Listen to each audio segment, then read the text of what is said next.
विष्णु पुराण प्रथम अंश का 5वां अध्याय अविद्यादि विविध सर्गों का वर्णन।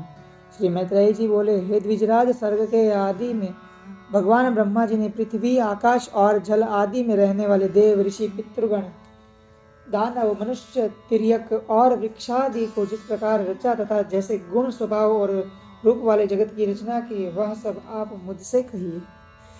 श्री पराशर जी बोले, हे मैत्रेय, भगवान विभु ने जिस प्रकार इस सर्ग की रचना की, वह मैं तुमसे कहता हूँ, सावधान होकर सुनो।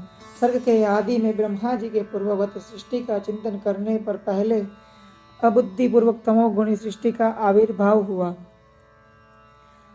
उस महात्मा से प्रथम तम, मोह, महामोह, तामिस्त्र और अंधतामिस्त्र नामक 5 पर्वा अविद्या उत्पन्न हुई।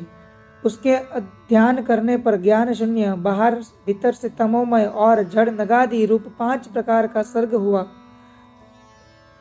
वराह जी द्वारा सर्वप्रथम स्थापित होने के कारण नगादि को मुख्य कहा गया है, इसलिए यह सर्ग भी मुख्य सर्ग कहलाता है।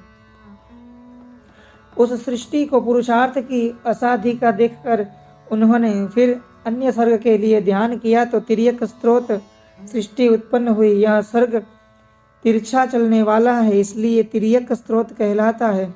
ये पशु पक्षी आदि नाम से प्रसिद्ध है और प्रायः तमोमय, विवेक रहित, अनुचित मार्ग का अवलंबन करने वाले तथा विपरीत ज्ञान को ही यथार्थ ज्ञान मानने वाले होते हैं। ये सब अहंकारी, अभिमानी, 28 वधों से युक्त, आंतरिक सुख आदि को ही पूर्णतया समझने वाले और परस्पर एक दूसरे की प्रवृत्ति को न जानने वाले होते हैं। उस सर्ग को भी पुरुषार्थ का असाधक समझ पुनः चिंतन करने पर एक और सर्ग हुआ। वह ऊर्ध्व स्त्रोत्र नामक तीसरा सात्विक सर्ग ऊपर के लोकों में रहने लगा। वे ऊर्ध्व स्त्रोत सृष्टि में उत्पन्न हुए प्राणी विषयक सुख के प्रेमी, बाह्य और आंतरिक दृष्टि संपन्न तथा बाह्य और आंतरिक ज्ञान युक्त थे। यह तीसरा सर्ग देव सर्ग कहलाता है। इस सर्ग के प्रादुर्भूत होने से संतुष्ट चित्त ब्रह्मा जी को अति प्रसन्नता हुई। फिर इन मुख्य सर्ग आदि 3 प्रकार की सृष्टियों में उत्पन्न हुए प्राणियों को पुरुषार्थ का असाधक जान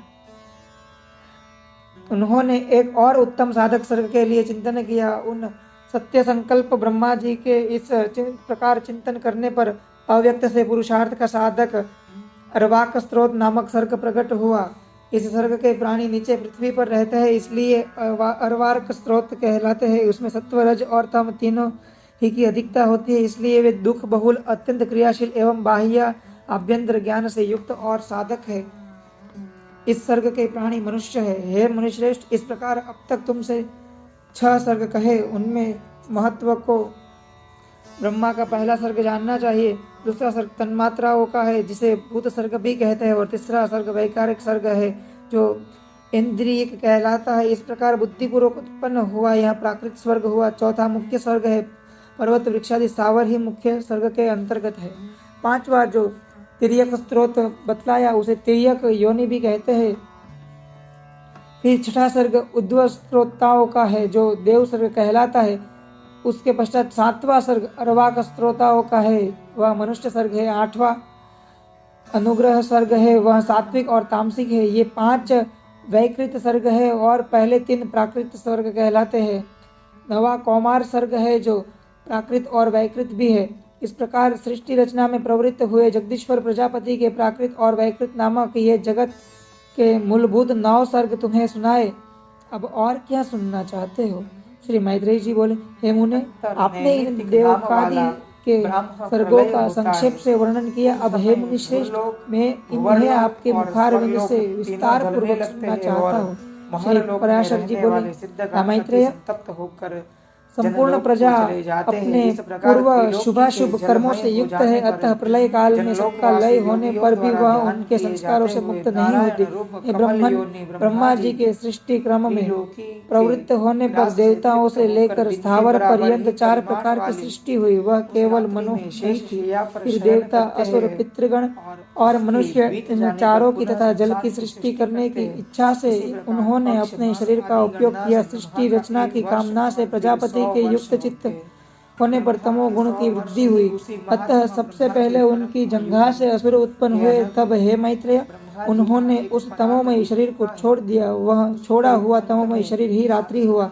फिर अन्य देह में स्थित होने पर सृष्टि की कामना करने वाले उन प्रजापति को अति प्रसन्नता हुई और हे द्विज, उनके मुख से सत्व प्रधान देवगण उत्पन्न हुए। तदनंतर उस शरीर को भी उन्होंने त्याग दिया। वह त्यागा हुआ शरीर ही सत्व स्वरूप दिन हुआ। इसलिए रात्रि में असुर बलवान होते हैं और दिन में देवगणों का बल विशेष होता है। फिर उन्होंने आंशिक सत्वमय अन्य शरीर ग्रहण किया और अपने को पितृवत मानते हुए पितृगण की रचना की।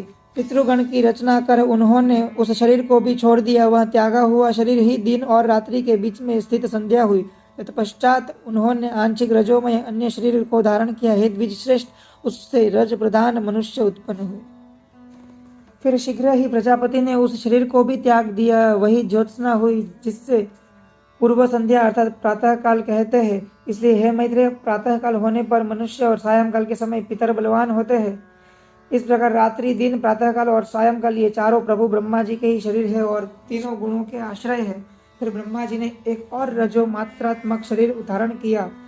उसके द्वारा ब्रह्मा जी से क्षुधा उत्पन्न हुई और क्षुधा से काम की उत्पत्ति हुई। तब भगवान प्रजापति ने अंधकार में स्थित होकर क्षुधाग्रस्त सृष्टि की रचना की। उसमें बड़े कुरूप और दाढ़ी मूछ वाले व्यक्ति उत्पन्न हुए। वे स्वयं ब्रह्मा जी की ओर ही दौड़े।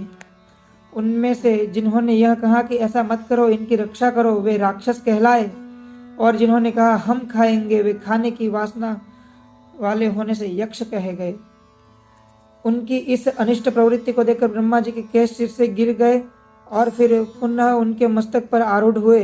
इस प्रकार ऊपर चढ़ने के कारण वे सर्प कहलाए और नीचे गिरने के कारण अहि कहे गए। तदनंतर जगत रचयिता ब्रह्मा जी ने क्रोधित होकर क्रोधयुक्त प्राणियों की रचना की। वे कपिश वर्ण के अति उग्र स्वभाव वाले तथा मांसाहारी हुए। फिर गान करते समय उनके शरीर से तुरंत ही गंधर्व उत्पन्न हुए। वे वाणी का उच्चार करते अर्थात बोलते हुए उत्पन्न हुए, इसीलिए वह गांधर्व कहलाए। इन सब की रचना करके भगवान ब्रह्मा जी ने पक्षियों को उनके पूर्व कर्मों से प्रेरित होकर स्वच्छंदता पूर्वक अपनी आयु से रचा। तदनंतर अपने वक्ष स्थल से भेड़, मुख से बकरी, उदर और पार्श्व भाग से गौ, परओं से घोड़े, हाथी, गधे, वनगाय, मृग, ऊंट, खच्चर और न्यंकु आदि पशुओं की रचना की। उनके रोमों से फल मूल और रूप औषधियां उत्पन्न हुई। हे द्विजोत्तम, कल्प के आरंभ में ही ब्रह्मा जी ने पशु और औषधि की आदि की रचना करके फिर त्रेता युग के आरंभ में उन्हें यज्ञादि कर्मों में सम्मिलित किया। गांव, बकरी, पुरुष, भेड़, घोड़े, खच्चर और गधे ये सब गांवों में रहने वाले पशु है। जंगली पशु ये है श्वापद, 2 खुर वाले हाथी, बंदर और 5वें पक्षी, 6ठे जल के जीव तथा 7वें सरीसृप आदि।